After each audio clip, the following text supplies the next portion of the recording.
But we're going to talk about this now. I've been sampling the amazing food in this part of the world for the last few days. I was in Cairo a few days ago, and the food there is wonderful, and the food there here is wonderful as well. So I'm very interested to sort of unpack this subject. So we're going to be having a good old session on this. It's going to be, what's interesting to me is also this sort of thing has been rumbling through Europe as well. We've got various startups like Just Eat doing this kind of thing in Europe and in the US. Of course, there's plenty of these kinds of startups. But we're going to unpack what these guys do and hear from them, see how they're doing it, because everybody is different. So, let's go. Starting from the end here, sir, introduce yourself and let's hear about your company. My name is Hussein Mashirgi. I'm the CEO of foodonquick.com. We're the largest online food delivery portal in the Middle East.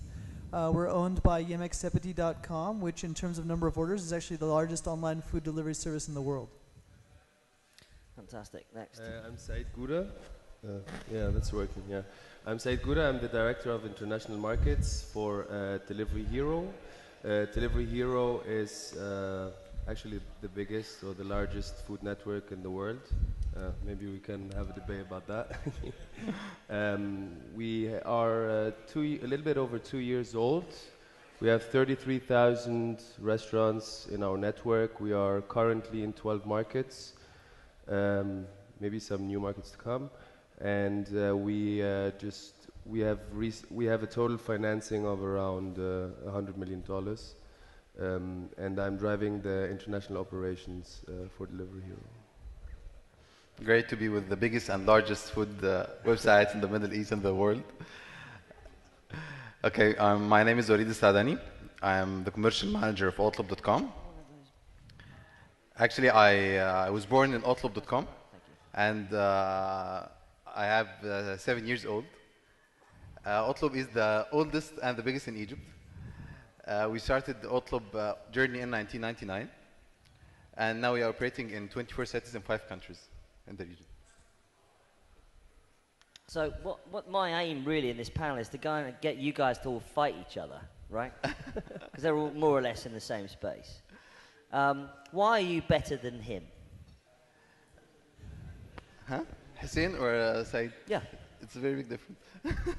Why are you better than his company? Why is your company better than it's not about better or not better. We are working That's in a very countries. diplomatic answer. Let me tell you more about Otlb. When we started, you tell us more, and then we can get you to contradict him. How about that? Sure. Seems like you got a plan, eh? We started in 1999. And during that time, we started to educate the market. What's the e-commerce and what's the online food ordering? From the both sides, the restaurant side and the user side. It was not easy to convince the customers to the restaurants to sell their products online. Why? It was like... Why was it difficult? You don't believe in the e-commerce. It was like 12 years ago. And for him to order online, to get order from the PC, it was like crazy idea for the restaurants. But now we acquired more than 95% of the big restaurants in Egypt. And we are working to acquire the other 5% actually. And for the customer side, I know a lot of us, maybe all of us they buy online before products, but buying food is not an easy decision to take to buy food. Especially to convince the customer to take him from the comfort zone by using phone to order online through the internet. It was like, it's not easy to do. In Egypt now, every 100 motorcycles you see delivering food in Egypt streets, now 5 of them are placed from Otlb.com. How did you physically acquire these customers? Did you go around, did you build a sales team and go into the restaurants and convince people in person?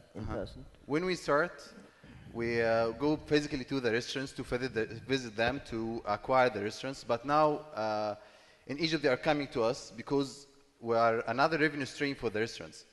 For some casual dining restaurants, for example, in Egypt, they are generating more than 50% of their business from Otlb. So it's like having another branch without paying for it.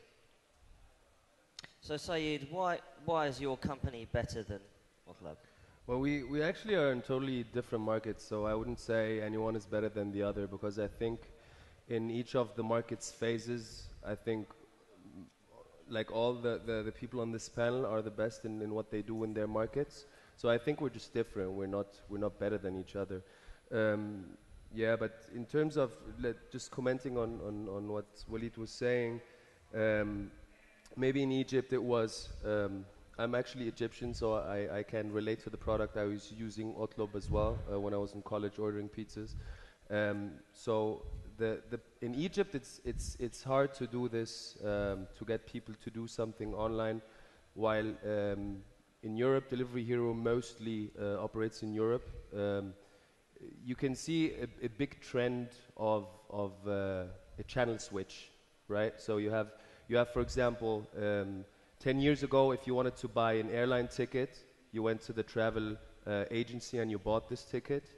While right now you don't call the agency anymore, or you don't physically go to the agency to buy an airline ticket, you do everything online. So right now what we are seeing, we're seeing a huge trend of everyone who orders food, instead of ordering it through the phone, they order it through the internet. Why is that? Because it's kind of a lot easier. Instead of, I'll give you an example. I like Vietnamese food, and every time I call the Vietnamese place that I want to order from, I don't understand anything.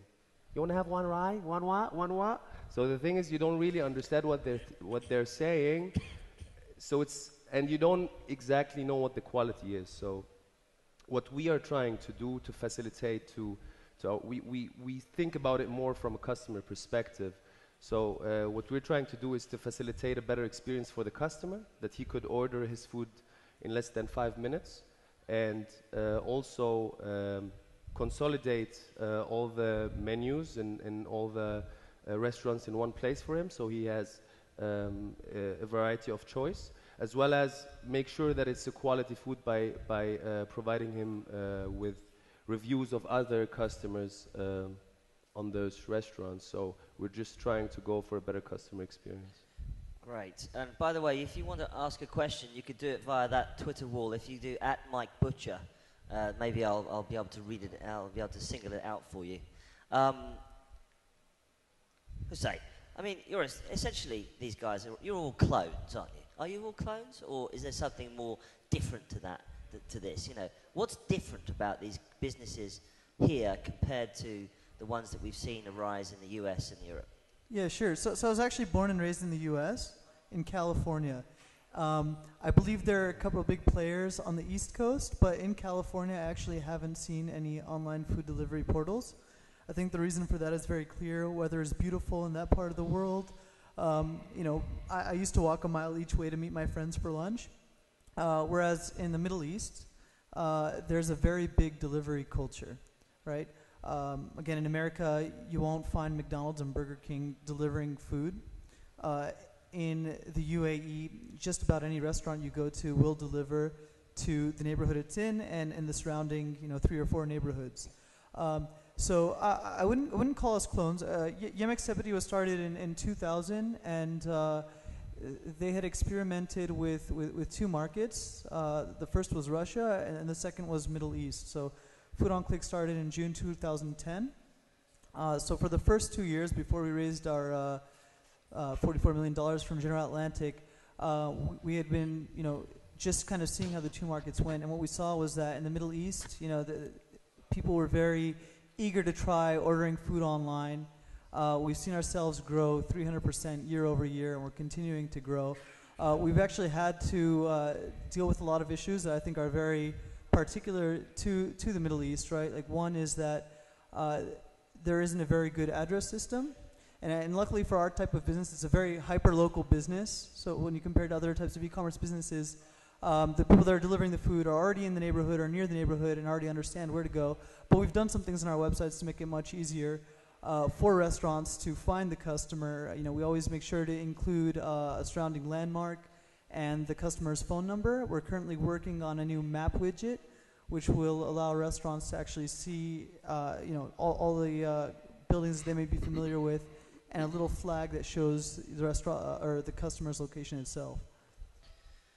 But essentially, isn't it simply a race between these kinds of companies? Say, is it not just a race between markets to become number one across the region, or do you think that there's room for all of the players? Well, it depends. Like in some countries, like if you want to go a little bit into talking about the market size, the global market size out of the research we have done is around $75 billion. The market size in the countries we are in is around $20 billion, and out of those 20 billion right now, 1 billion is being done by ourselves and the competitors. So I think there is a lot of potential there. So there is a place for everyone. Yet it is I can see it in operating 10 of our 12 markets, and also looking into the German and our English operations.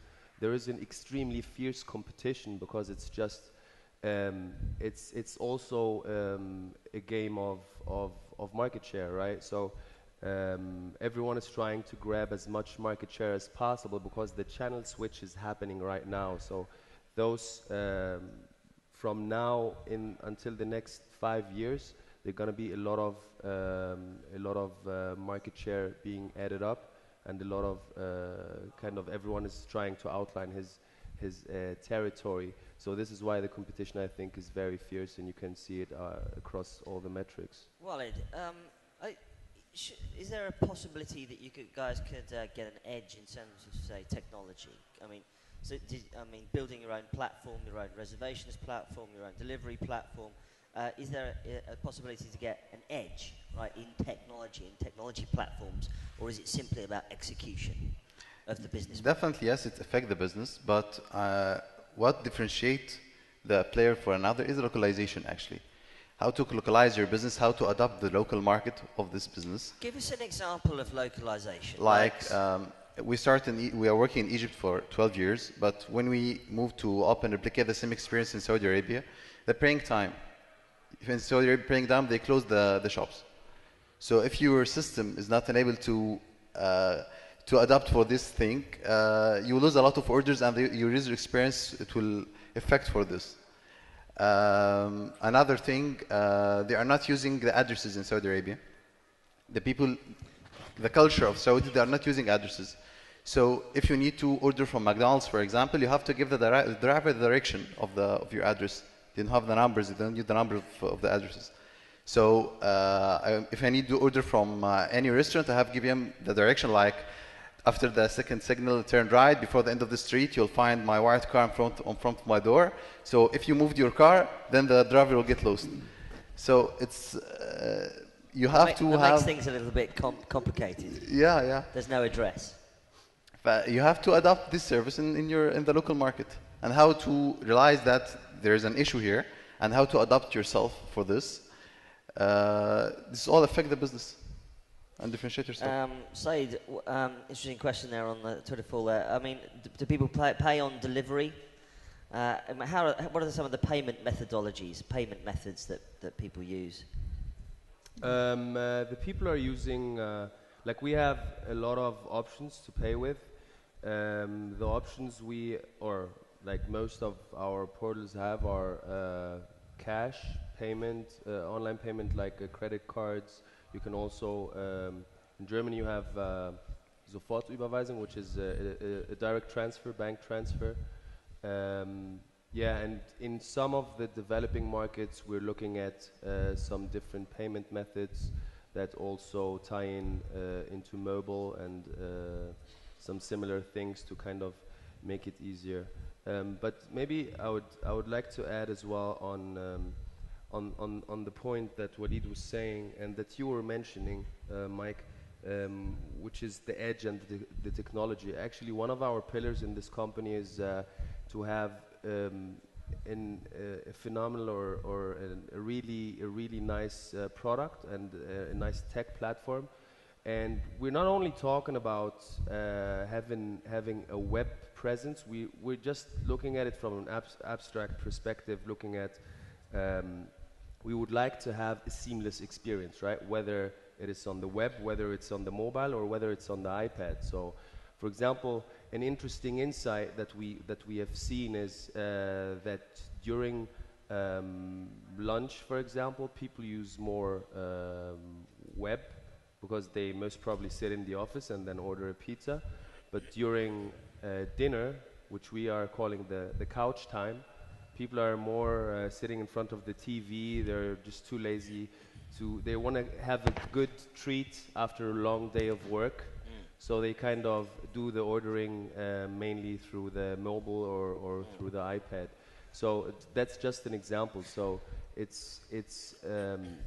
we just are craving or are pursuing having a seamless experience for our customer and getting this edge of technology to make his life easier. Hussein, what sort of things do you have to do in the distribution side of this? Do you have to sign multiple agreements with many different kind of distribution, potential delivery partners, or how do you do it? Yeah, actually, in all cases, we work with restaurants that do their own delivery. So, sometimes when you're working with, a store, that's just a small mom and pop shop, they'll do their own delivery. Our deal is directly with them. When you're working with a franchise, it may be the case that there's one master franchise owner, and in some cases we're working directly with them. Or, with some franchises, it may be that this person owns 5 of the franchises, this person owns 3 of them, and those are the people we're speaking to. So it's always at the ownership level, and those are the people we work with. Right, let's now talk about the actual kind of business side of this thing, because there's enormous amounts of money being raised for these kinds of companies. Is it because we're eventually in emerging markets, and therefore it's really a growth play? So, I mean, for instance, Food on Click, you guys, your parent company raised $44 million. Now that is a hell of a lot of money, isn't it? With such enormous sort of growth markets, do you really need to raise that much money as a startup? If you were a startup, for some of these guys out here, if they were a startup thinking about getting into this space, because there's obviously a lot of money to be made. You guys have got great suits, great shoes, obviously making a shitload of money.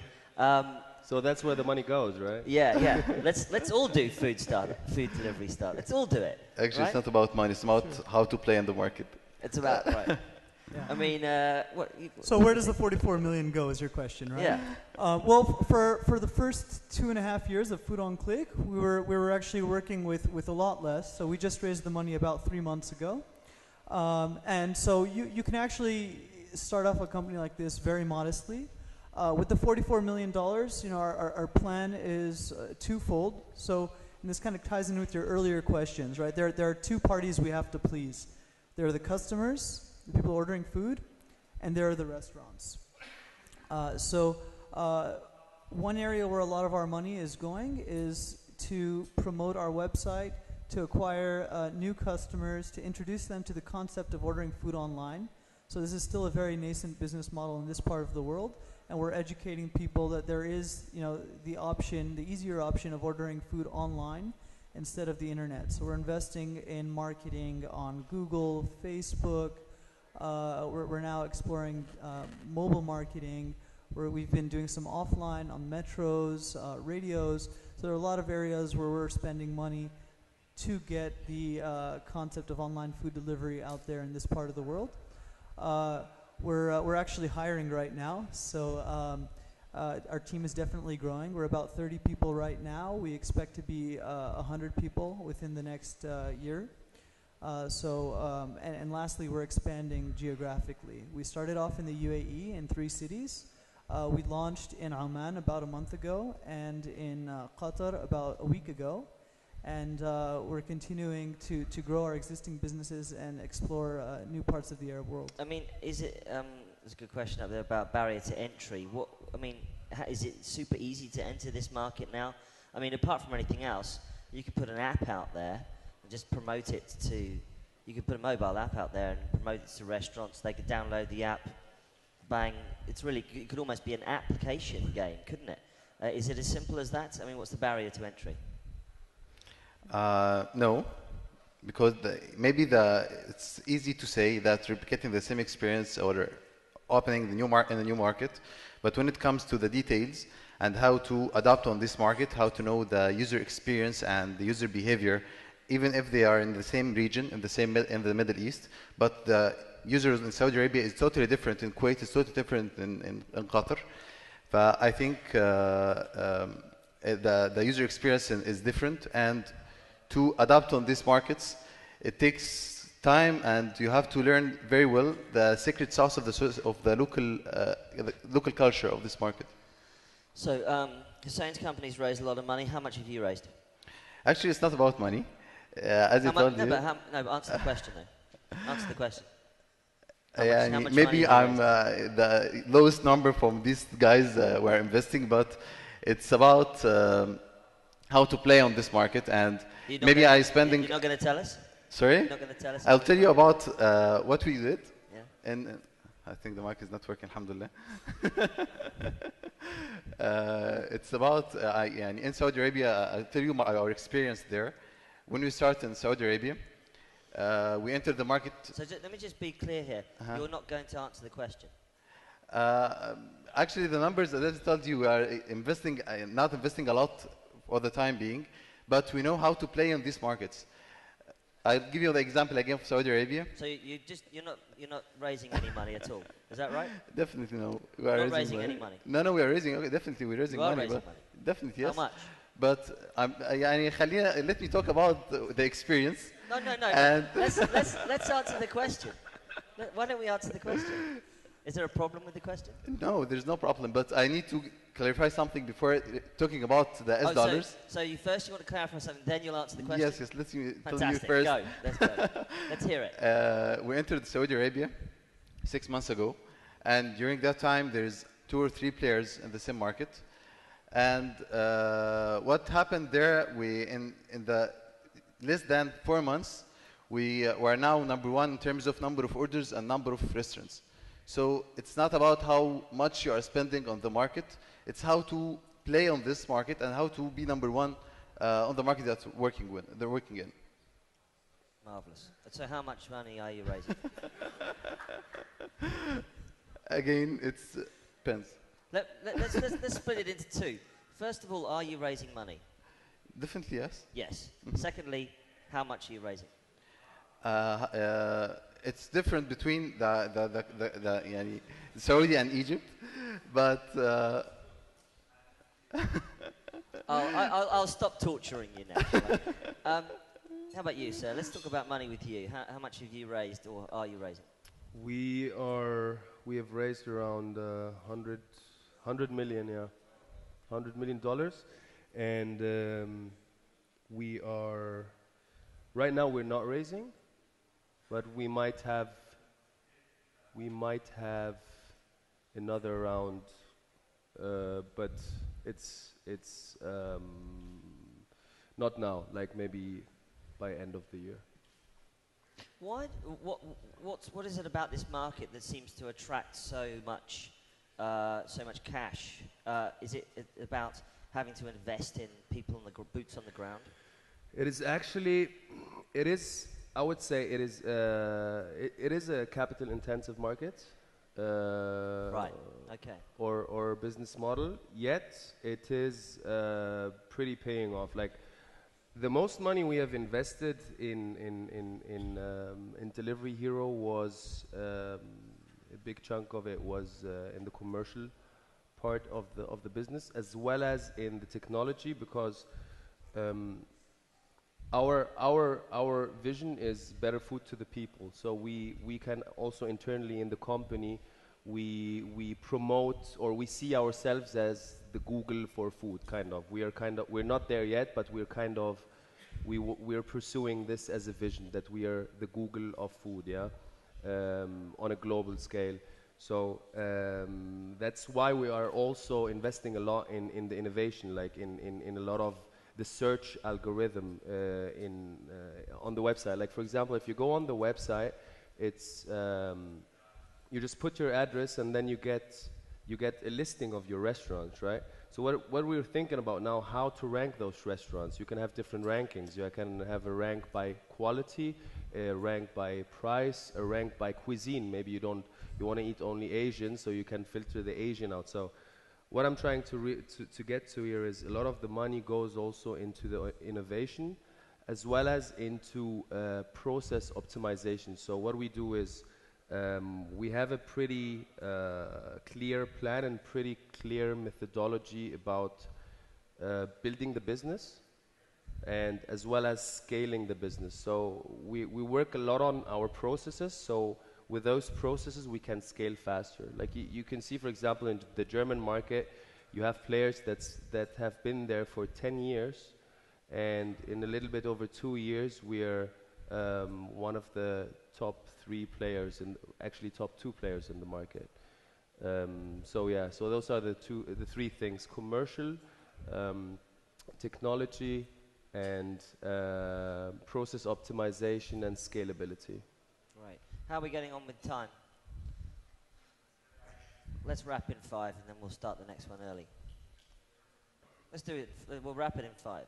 So, anybody got any questions while we're chatting up here? You, sir. Do you want to shout it out? In the Mina picture.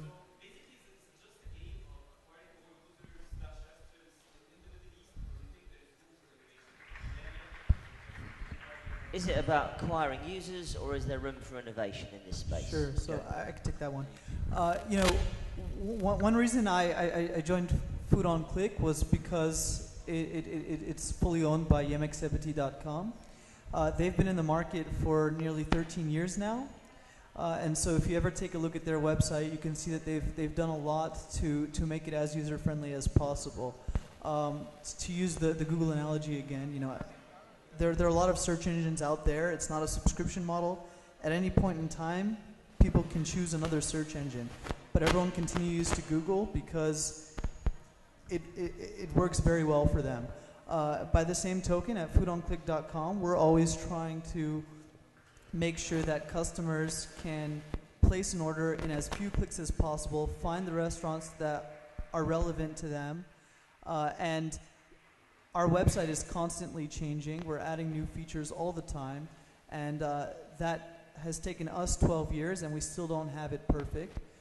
So definitely restaurant and customer acquisition is important, but this innovation and having a very good product is equally important. We became to be a marketplace for the restaurants, to be a partner for them. We're not only a food channel for the restaurants to generate more orders, we became his digital arm, that we're providing now the restaurants our platform in their own websites and mobile applications for the restaurants. They are using our platform, and like McDonald's official application in Egypt, they're using Otlub platform, ordering platform, and Pizza Hut, they're using also on their website the platform of Otlub. So it's both to acquire more restaurants and acquiring users, and working into technology and making some innovation things to grow up very fast. Why isn't Otlub till now is like relying on the cash on delivery, is not accepting credit cards online for buying the food? Cash on delivery is 70% of the orders in Egypt, because it's an early adoption market. It's come from the cash on delivery. We're studying another payment methods like credit card, but the cash culture and the market, maybe it will take time, but definitely we'll have another payment methods. Definitely we'll have it. Hussein, what do you feel about this? Do you think, I mean, there's rumor that PayPal is going to be launching in the Middle East soon. Do you think there'll be much take-up of that, or do you think it's still early? Great question. We do plan to allow online payments very soon, but I think that it will continue to be cash on delivery for quite some time.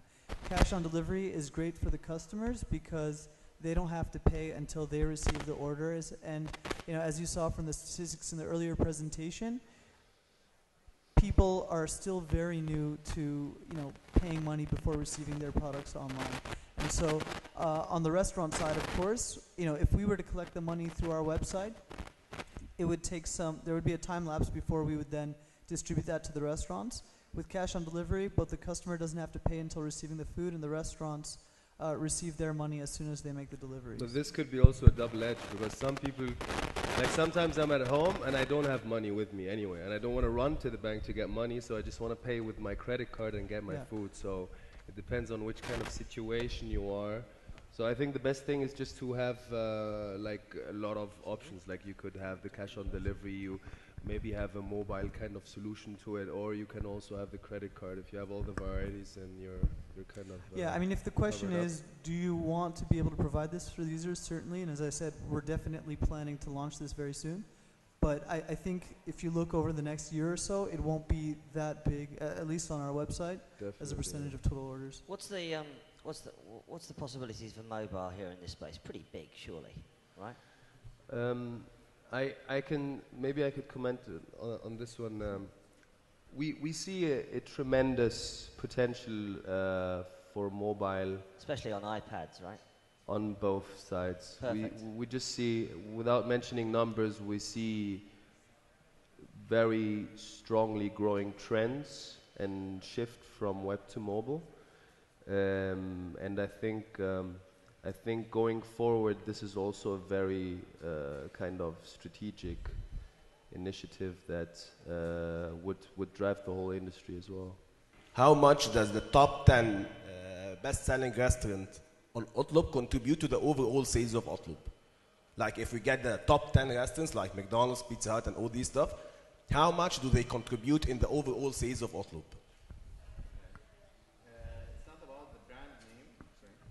It's not about the brand, it's about the category of food. Maybe 65% of the orders came from the fast food, and 35% came from the fine dining and casual dining restaurants.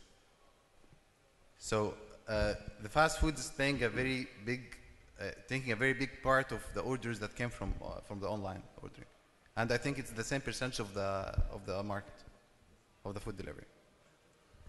Okay, let's get, oh my goodness, lots of questions about this. Let's squeeze in a couple more questions quickly. Hi, Yeah.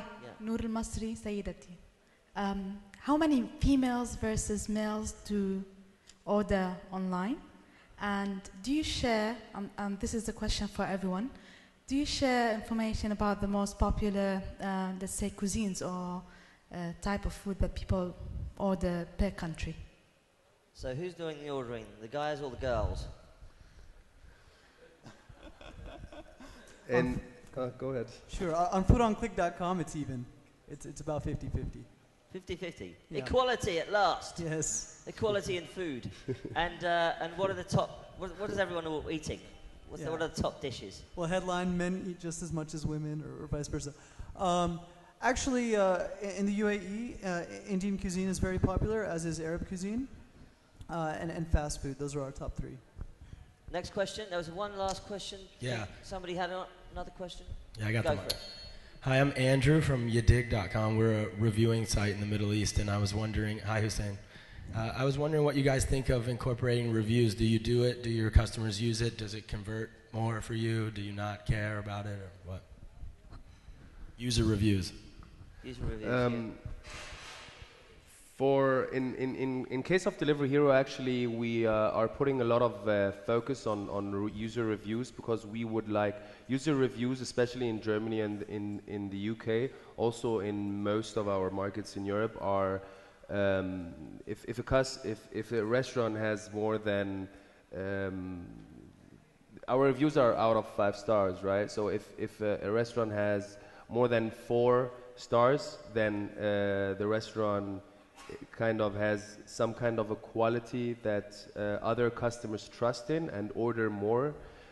Also for those restaurants, as we work on both sides, we're trying to get a seamless experience for the customer, and we're trying to offer a better commercial proposition to the restaurant. The restaurants who have more than 4 stars in terms of reviews, you have endless kind of options to work with them on kind of things that will make them sell more. For example, packaging. Sometimes I order this Vietnamese food and it comes into this ugly orange bag, and you open it up and you spill half of the soup on yourself because the packaging is pretty bad.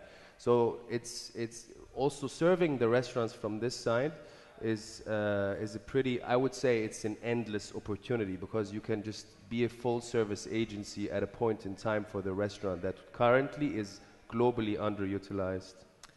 Great. I think we are going to wrap there and go for our next panel. Can I say thank you very much to our panelists? Thanks very much, guys. Thanks, mate. Well done. Well done.